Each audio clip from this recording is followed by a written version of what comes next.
So structure அரேஸ்னா என்ன? So இது வரைக்கும் ப்ரோக்ராமில் வந்து ஒரு ஸ்ட்ரக்சர் கிரியேட் பண்ணி ஒரே ஒரு ஸ்டூடெண்ட்டோடைய வேல்யூவை மட்டும்தான் நம்ம வேல்யூவை ஸ்டோர் பண்ணி பிரிண்ட் பண்ணி காட்டிகிட்டு இருந்தோம். இப்போ வந்து எனக்கு வந்து ஒரு 5 ஸ்டூடெண்ட்டோடைய வேல்யூ வந்து ஸ்ட்ரக்சரில் போட்டு மெயின்டைன் பண்ணால் என்ன பண்ணுவோம்?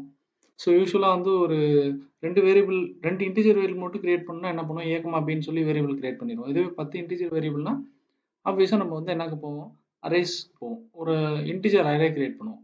அதே மாதிரி தான் ஒரு ஸ்டூடெண்ட்டுடைய டேட்டா மட்டும் மெயின்டைன் பண்ணணும், பிரிண்ட் பண்ணணும் அப்படின்னா ஒரு ஸ்ட்ரக்சர் கிரியேட் பண்ண போதும்.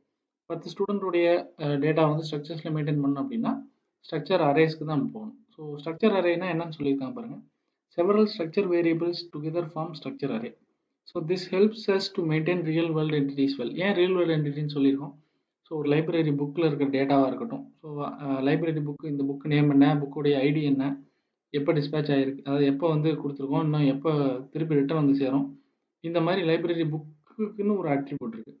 அந்த மாதிரி ஸ்டூடெண்ட்டுக்குன்னு ஒரு அட்ரிபியூட் இருக்குது, எம்ப்ளாயிக்குன்னு ஒரு அட்ரிபியூட் இருக்குது. இதெல்லாம் பார்த்தீங்கன்னா ஒரு ரியல் வேர்ல்டு என்டிட்டி. ஸோ இதெல்லாம் ஒரு ரியல் வேர்ல்டு என்டிட்டியை ஹேண்டில் பண்ணுறதுக்காக யூஸ் பண்ணுறது ஸ்ட்ரக்சர் அரேஸ். எக்ஸாம்பிள் பாருங்கள், record of 500 books in libraries. So இப்போ ஸ்ட்ரக்சர் அரே எப்படி ப்ரோக்ராமில் கிரியேட் பண்ணுறதுன்னு நம்ம பார்க்க போகிறோம். ஸோ போன வீடியோவில் வந்து இதோட முடிச்சிருந்தோம். ஒரு ஸ்ட்ரக்சர் கிரியேட் பண்ணிட்டேன். இப்போ எனக்கு இந்த ஸ்ட்ரக்சர் ஃபார்மேட்டில் 5 ஸ்டூடெண்ட்டுக்கு இல்லைன்னா ஒரு 2 ஸ்டூடெண்ட்டுக்கு ஸ்ட்ரக்சர் கிரியேட் பண்ணணும்னு வச்சுக்கங்களேன்.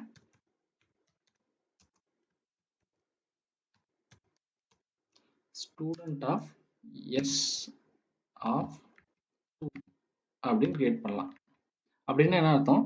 ஸ்ட்ரக்ட் ஸ்டூடெண்ட் இந்த ஃபார்மேட்டில் ஒரு ஸ்டூடெண்ட் வேரியபிள் அரே, அதாவது ஸ்ட்ரக்சர் அரே, அது வந்து 2 என்டிட்டிக்கு உண்டானதை கிரியேட் பண்ணிடுன்னு அர்த்தம். அப்போ என்ன ஆகும்? இதுக்கு 4 பைட், இதுக்கு 4 பைட், மொத்தம் 8 பைட்டா? 2 ஸ்ட்ரக்சர் மெமரினா 8 × 2 16 பைட் மெமரி அலோகேட் ஆயிரும். இப்போ பாருங்க, ஸ்டூடெண்ட் 1உடைய ரெஜிஸ்டர் நம்பர், மொபைல் எப்படி என்டர் பண்ணுறது, 2ஓட இது எப்படி என்டர் பண்ணுறதுன்னு பாருங்க. எஸ் ஆஃப், நம்ம ஆஸ் யூஸ்வல் இண்டெக்ஸ் வச்சு தான் ஆக்சஸ் பண்ணுவோம். S of 0 dot register number equal to S of 0 dot mobile equal to, அடுத்தது second student S of 1 dot register number equal to S of 1 dot mobile equal to ஒரு value. Okay, அவ்வளோதான். இப்போ வந்து simple. ஒரு structure create பண்ணால் அந்த structure வந்து அதை ஸ்ட்ரக்சரை டிக்ளேர் பண்ணியிருக்கோம். அந்த ஸ்ட்ரக்சருக்கு தேவையான 2 ஸ்ட்ரக்சர் வேரியபிள் கிரியேட் பண்ணிட்டோம் அரேல. ஸோ அது ஒன்றுக்கு வேல்யூ இப்படி போட்டோம், 2வதுக்கு இங்கே வேல்யூ போட்டோம். ஸோ இதை வந்து டைரெக்டாக இங்கே வேல்யூ போடுறதுக்கு பதிலாக நீங்கள் ஸ்கேன்எஃப்லையும் யூஸ் பண்ணலாம். ஸோ அது பிரச்சனை இல்லை. இப்போ வந்து ஒரே ஒரு ஸ்டூடெண்ட்டோட மட்டும் பிரிண்ட் பண்ணிடுவோம்.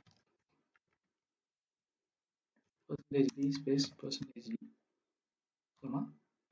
S of 0 dot register number, S of 0 dot mobile.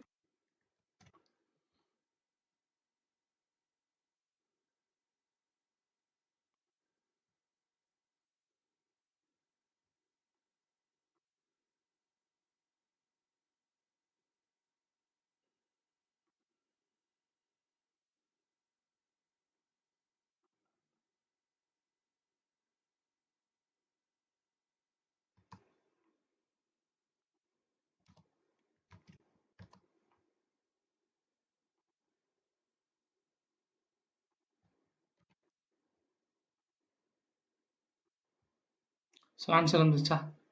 So இப்படி தான் ஒரு ஸ்ட்ரக்சர் அரே கிரியேட் பண்ணணும். ஓகே,